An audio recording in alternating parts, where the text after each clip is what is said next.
Hello, welcome to Natural Health with Perpétue. In today's video, we're going to talk about a tool that we all can use in order to help us in our health journey. Um, a lot of people are really email me or message me and tell me how they are having difficulty to help difficulty to lower their blood pressure, diabetics, and all that. And the common things with them is anxiety. They have anxiety, they are depressed, they feel overwhelmed, they feel that they cannot do it. So in today's video, we're gonna talk about bala, ba, kapalabhati. Kapalabhati. That is, we can call it also breathing. They call it the breath of fire. So, in fact, kapalo means call, the skeleton, and balati mean illuminati. That means it's humility. It's bring light in the whole body. So that kind of breathing use the lower abdominal. So you breathe from lower abdominal and it goes up to the brain.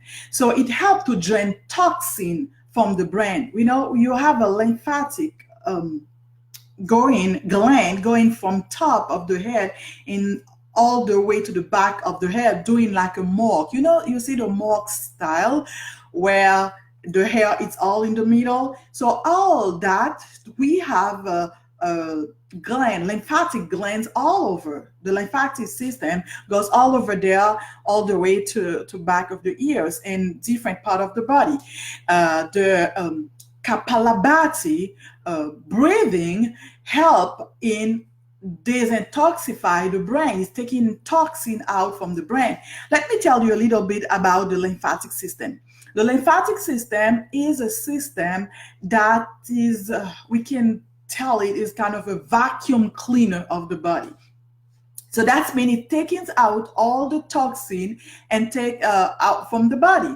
But what's happened with the lymphatic system, there is no pump. There is no real pump like the blood that is pumping.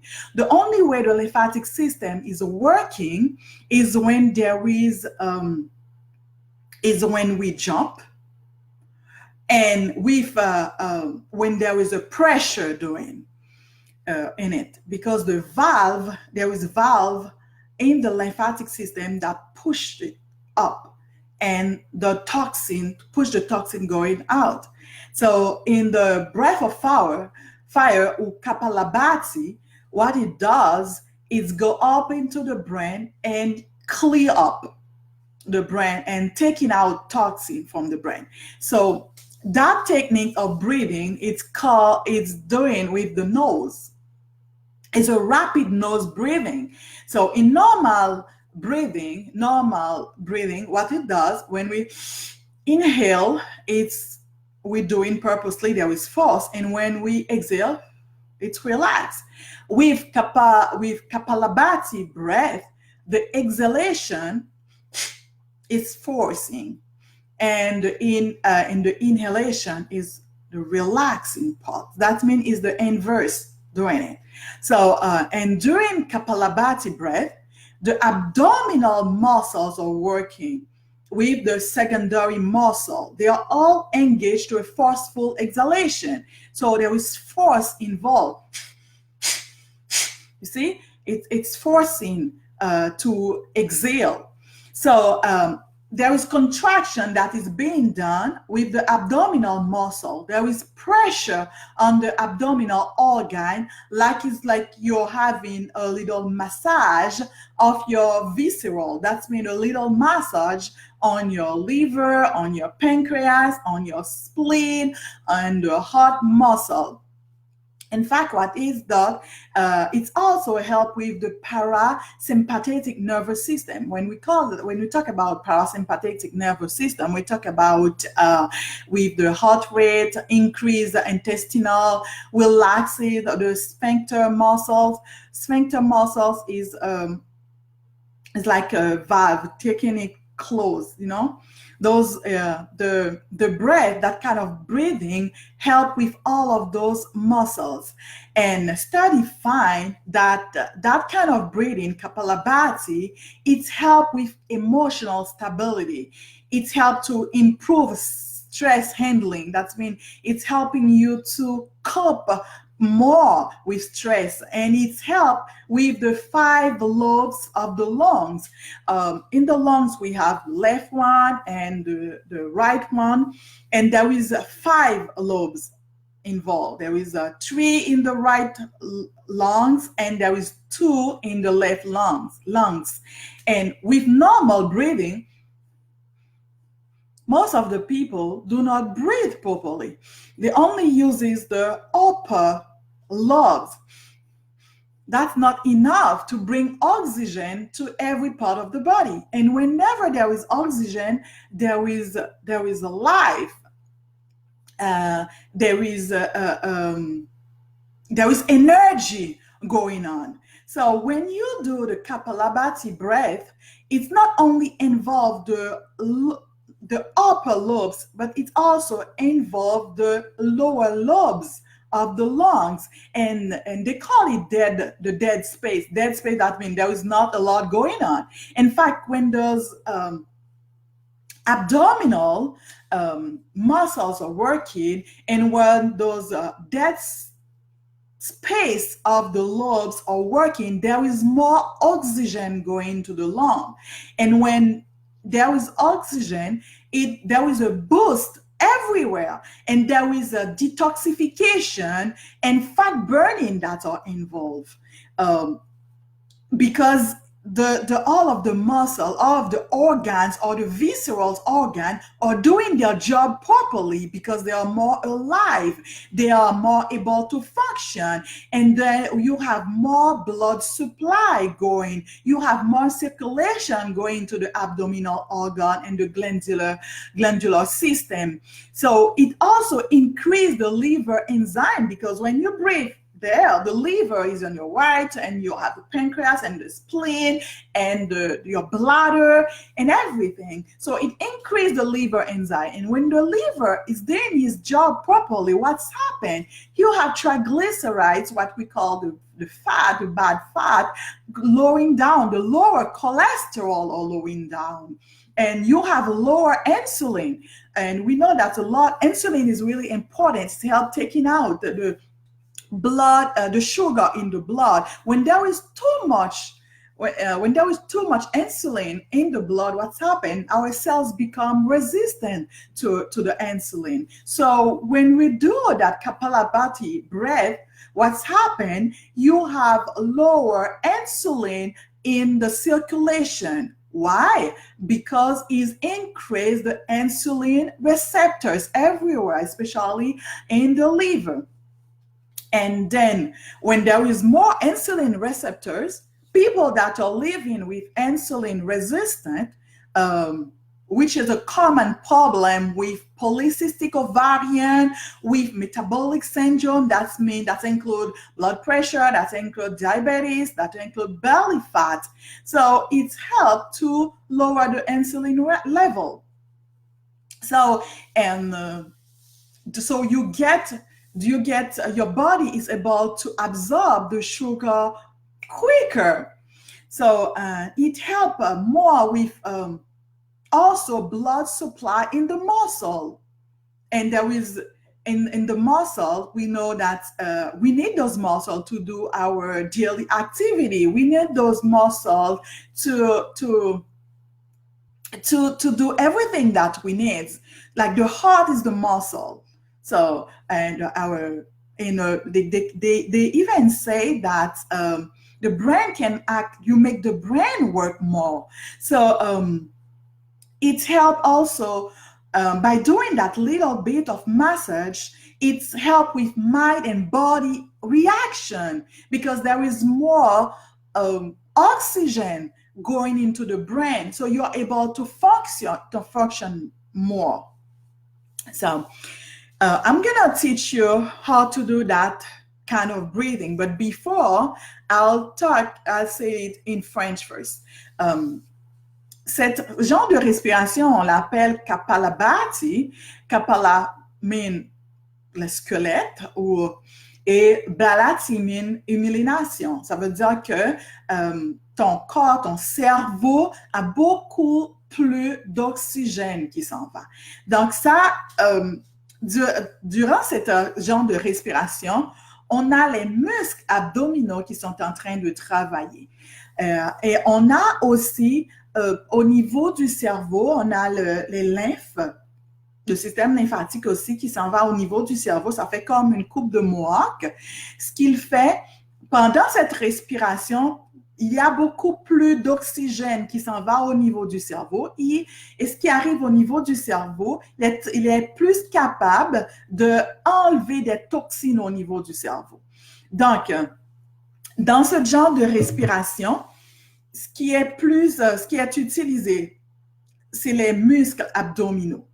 Et dans la respiration normale, l'inspiration se fait de façon active et l'expiration se fait de façon passive. Alors que dans la mode de respiration Kapalabhati, ce qui arrive, l'expiration se fait de façon active.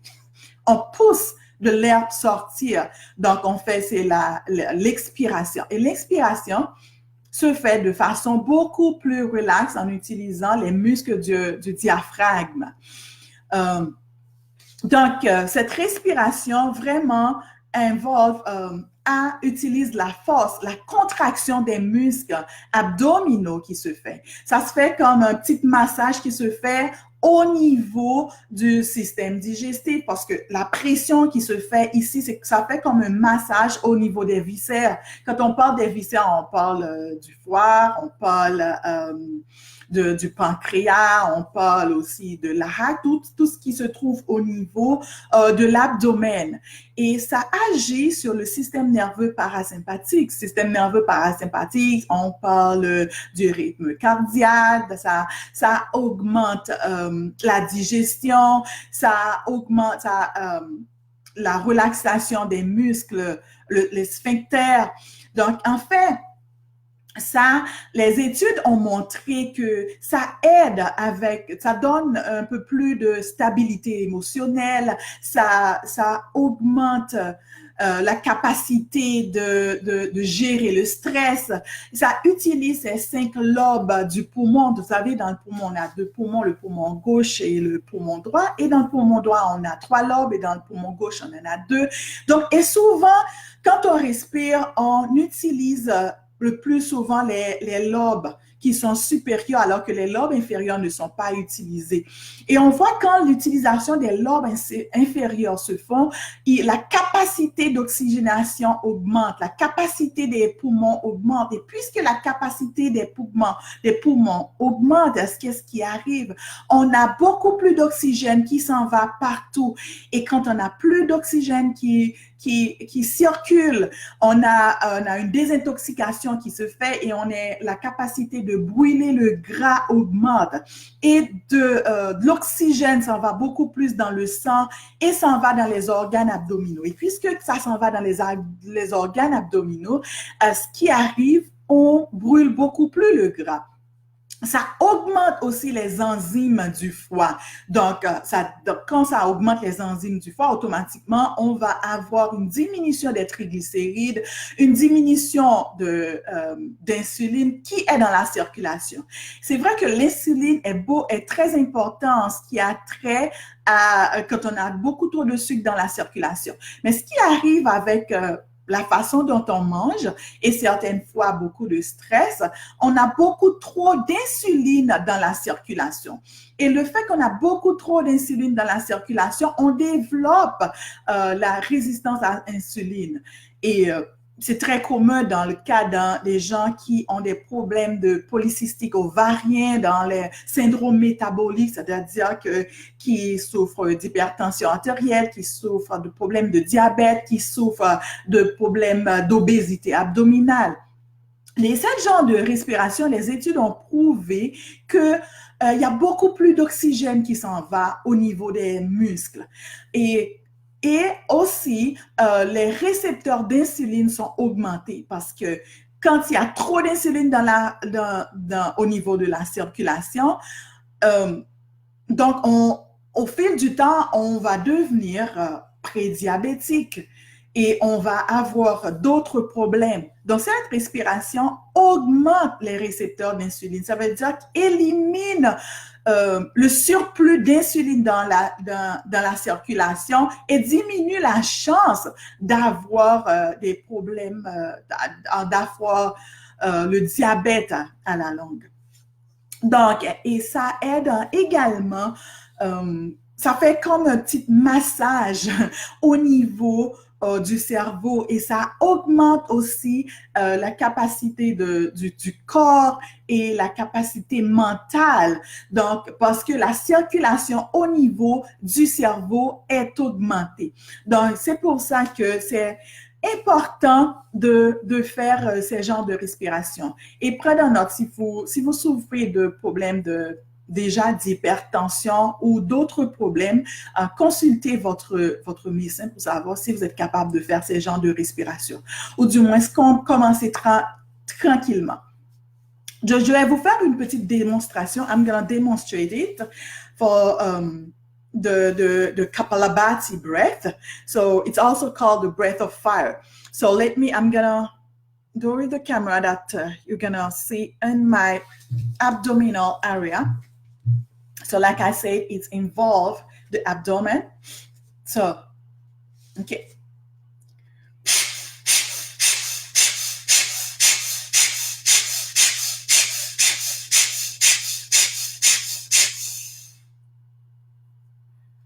Ce que ça fait, c'est une pression au niveau des abdomens. Là,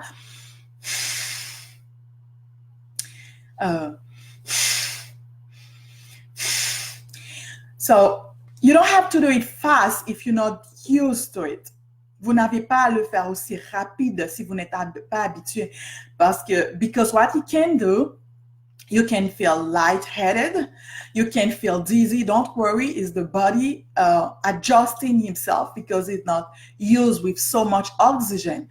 Si vous avez la tête légère ou si vous sentez que vous allez tomber un peu, allez beaucoup plus calmement ou commencez avec 5 respirations. Start with 5 breathing. And when the day goes by, you can increase it. We're going to do it. If you're doing it together with me, make a thumbs up and let me know if you're doing it. So we're going to do it again. You see, contract your abdominal area. On va contracter les muscles de l'abdomen pour faire sortir l'air.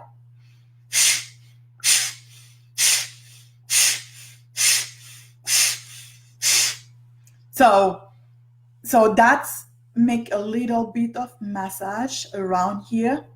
And it's automatic. C'est automatique, vous allez ressentir un calme au niveau de l'abdomen. So, that was all for today. So, if you like it, please share it because I know there was a lot of people going on with stress. Il y a beaucoup de gens qui sont stressés. So, if you find that really help you and if you think it's a good thing, please share it with everyone that you know because everyone has a time in their life when they are stressed out and they want instant relief of stress, instant relief of relaxation. Donc, partagez la vidéo avec tout le monde parce que tout le monde a des moments dans leur vie où ils sont stressés et c'est pas beaucoup de monde qui sait à propos de cette respiration. And that was all for today. And before I leave, that's what I do with my clients. I don't only focus on the food. I don't only focus on medication, on herbs that you're taking. I implement the 3 pillars of naturopath, and one of that is that kind of breathing and that exercise that I give you to help you to lower your blood pressure, diabetes, and to cope with every single thing that you're doing. Thank you for joining. Hi, Sabine. Hi, GC. Hi, Mina. So that was all for today. Have a great day, and don't forget, share it. And if you need a consultation, don't worry, it's free for the first consultation with me. Then you can click, I put a link in the comment button, comment section, and you can have a free consultation with me. That's all for today. Bye.